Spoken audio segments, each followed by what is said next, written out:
ഇപ്പോൾ നജീബ് കാന്തപുരം ടെലിഫോൺ ലൈനിലുണ്ട്. ശ്രീ നജീബ് കാന്തപുരം, താങ്കൾക്കെതിരായ ഹർജി ഹൈക്കോടതി തള്ളിയിരിക്കുന്നു. താങ്കൾ MLA ആയി തുടരും. ആദ്യ പ്രതികരണം.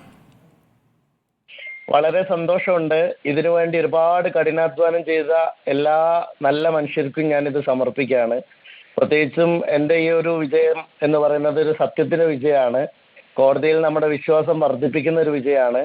അതിലപ്പുറം ഇതിന്റെ ഏറ്റവും പ്രധാനമായിട്ട് ഞാൻ കാണുന്ന ഒരു കാര്യം, നമ്മൾ സത്യസന്ധമായി മുന്നോട്ട് പോയാൽ തീർച്ചയായിട്ടും ജനങ്ങളുടെ പ്രാർത്ഥനയും പിന്തുണയും നമുക്കുണ്ടെങ്കിൽ നമുക്ക് ഒരു പണച്ചാക്കുകളെയും ഭയപ്പെടേണ്ടതില്ല എന്നുള്ളതാണ്. അപ്പൊ അതുകൊണ്ട് ഇതൊരു ശരിയായ വിധിയായും സന്തോഷപൂർവ്വം സ്വീകരിക്കുന്നു. തുടർന്നും കൂടുതൽ ജനങ്ങളോട് പ്രതിബദ്ധതയോടുകൂടി പ്രവർത്തിക്കും. സാധാരണക്കാരായ എൻ്റെ പാർട്ടി പ്രവർത്തകരോടും അവരുടെ പ്രാർത്ഥനയ്ക്കുള്ള ഉത്തരമായി ഞാൻ ഇതിനെ കാണുകയാണ്. അതുപോലെ എൻ്റെ പ്രിയപ്പെട്ട നേതാക്കന്മാർ പണക്കാട് സയ്യിദ് സാദിഖ് അലി ശിഹാബ് തങ്ങളും കുഞ്ഞാലിക്കുട്ടി സാഹിബും മുനവർ അലി ശിഹാബ് തങ്ങളും അടക്കമുള്ള എല്ലാ നേതാക്കന്മാരോടും ഞാൻ നന്ദി പറയാണ്. കാരണം ഞാനിപ്പോൾ US-ലാണുള്ളത്. ഇന്ത്യൻ ഡെലിഗേഷന്റെ ഭാഗമായിട്ട് നമ്മുടെ ഒരു പൊളിറ്റിക്കൽ എക്സ്ചേഞ്ച് പ്രോഗ്രാമിൽ പങ്കെടുക്കാൻ വന്നതാണ്. ആ പരിപാടിയിൽ ഞാൻ വരുമ്പോൾ കേസിന്റെ വിധി വരുമെന്ന് അറിയാമായിരുന്നു. എന്നിട്ടും എന്നോട് ഈ പ്രോഗ്രാം ഒഴിവാക്കരുതെന്ന് പറഞ്ഞ് എന്നെ US-ലേക്ക് അയച്ചത് എൻ്റെ പ്രിയപ്പെട്ട നേതാക്കന്മാരാണ്. എൻ്റെ ആയിരക്കണക്കിന് വരുന്ന സഹപ്രവർത്തകരോടും സുഹൃത്തുക്കളോടും അതിലൊക്കെ അപ്പുറം പെരിന്തൽമണ്ണയിലെ എൻ്റെ എല്ലാ പ്രിയപ്പെട്ട വോട്ടർമാരോടും ഞാൻ എൻ്റെ സ്നേഹം അറിയിക്കുകയാണ്.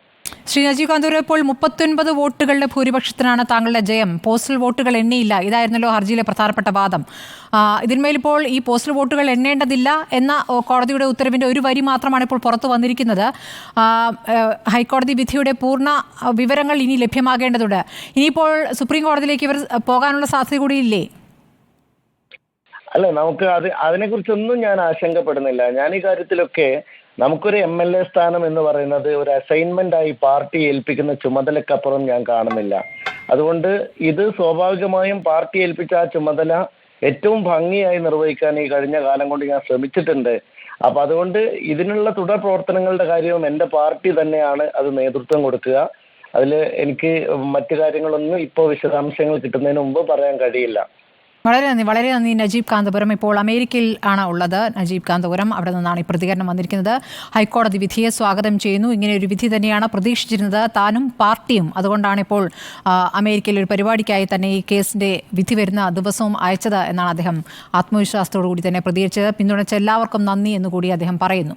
ഏതായാലും നജീബ് കാന്തപുരത്തിന് ആശ്വാസമായിട്ടുള്ള വിധിയാണ് ഹൈക്കോടതിയിൽ നിന്ന് വന്നിരിക്കുന്നത്. കേസിൽ LDF നൽകിയിരിക്കുന്ന ഹർജി തള്ളിയിരിക്കുകയാണ്. പോസ്റ്റൽ വോട്ടുകൾ എണ്ണേണ്ടതുണ്ട്, എണ്ണാത്ത പോസ്റ്റൽ വോട്ടുകളുണ്ട് എന്ന വാദമാണ് പ്രധാനമായും മുന്നോട്ട് വച്ചിരുന്നത്.